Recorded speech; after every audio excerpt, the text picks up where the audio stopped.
Hi Ken, Colton at North Island Nissan again, and this time I've got the 2020 Nissan Murano Platinum. This is actually a limited model, so there's a couple differences. It does get black wheels on it, and then a couple extra accessories around the vehicle. It's still the Platinum model though, it's just a couple additions that it has to it, and I believe because of the rebates, I think we're able to do the same price on this guy. This vehicle was actually a demo model. It was my manager's demo, but then it was our last 2020 model, so we got him to stop driving it. So it does have 1,986 kilometers on it. We're gonna put a sweet deal together on this one for you though. It's pretty well brand new. It's pretty darn close to it. But I'll go over all the features on the outside. I'll go over the interior stuff. Again, it's got those black wheels on it. There's LED headlights, LED low beams, high beams, and fog lights for the limited model. Just like the Rogue there. There's a button on the door handle to lock and unlock the car. It is only on the front doors for the Murano though. And then this year for the Platinum Muranos, they went to a diamond stitching, which is brand new this year. So it's really nice seats in it. These Muranos were made to be kind of the luxury step up from the Rogue. So they're a little bit wider and the wheelbase is just slightly longer. So it's a little bit of a different ride with it. They do have power steering instead of the electric steering. The new Rogues do actually use a dual pinion steering, which is a little bit different. Let me know if you want me to tell you about that. But I will go over the features when we come around to the driver's side. They do have a nice wood grain for the Platinum models. And there are kick plates. That's one of the additions for the limited model. Shot of the back seat. There are heated rear back seats as well. These are, the back is adjustable. You can recline them back a little bit. You got your heated seats and fast phone chargers back there.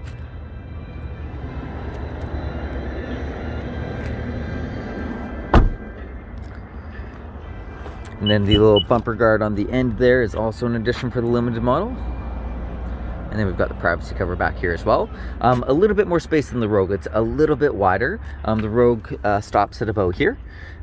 So pretty much where that wheel well is a little bit extra space for the Murano. You got the spare wheel and the subwoofer underneath there.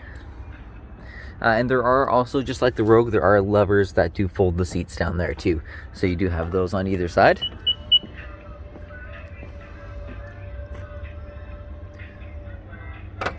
Give you a shot of this guy from the side.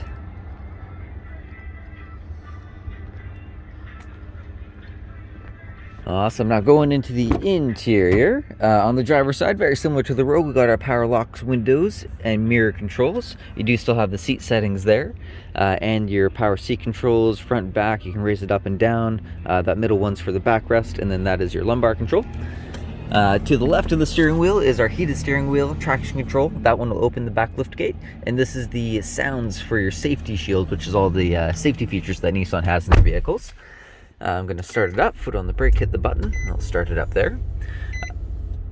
So for the Murano there, we've got that screen in the center, very similar to what the Rogue had, where you can get your information displayed up there, but now those are actual gauges there, so of course you can't customize those sides of it, but very similar as to before. You can customize exactly what you have in the middle there. You can get fuel economy, a digital speedometer. There's your driving aid, so when your blind spot warning goes off on the inside here, the light on, or that corner will also light up, letting you know somebody's in your back corner. Going down to the radio controls, you do have these controls here are for the screen right up front. This one will also go side to side on it. These ones go up and down when you're in the settings there. You got some Bluetooth controls right there, and then volume controls for the radio and the source just down below that. Cruise control on the right hand side, pretty straightforward here. So cruise control on and off. You got your set and resume switch there. It does have the intelligent cruise control in it, so it will still follow the flow traffic. It just doesn't have the Pro Pilot Assist because it uses the full power steering instead of the electric steering. And then going over to the center console, this is the main menu for it. There is of course map and navigation on it. I didn't actually show that off in the Rogue. There is map and navigation in the Rogue too. And then I'll pop it into reverse real quick to show you that 360 camera. So again, the seamless one was brand new this year for the Rogue there. I will pull this one back into line real quick here, just so you can see it in between a couple vehicles. I'm not in between parking spots this time. See, I'm coming up to lamppost there. So it still works very, very well. It still works really well for the lines. It's just there's little lines in between it. That's pretty well the only difference. The Rogue's camera is a little bit more clear though. being brand new.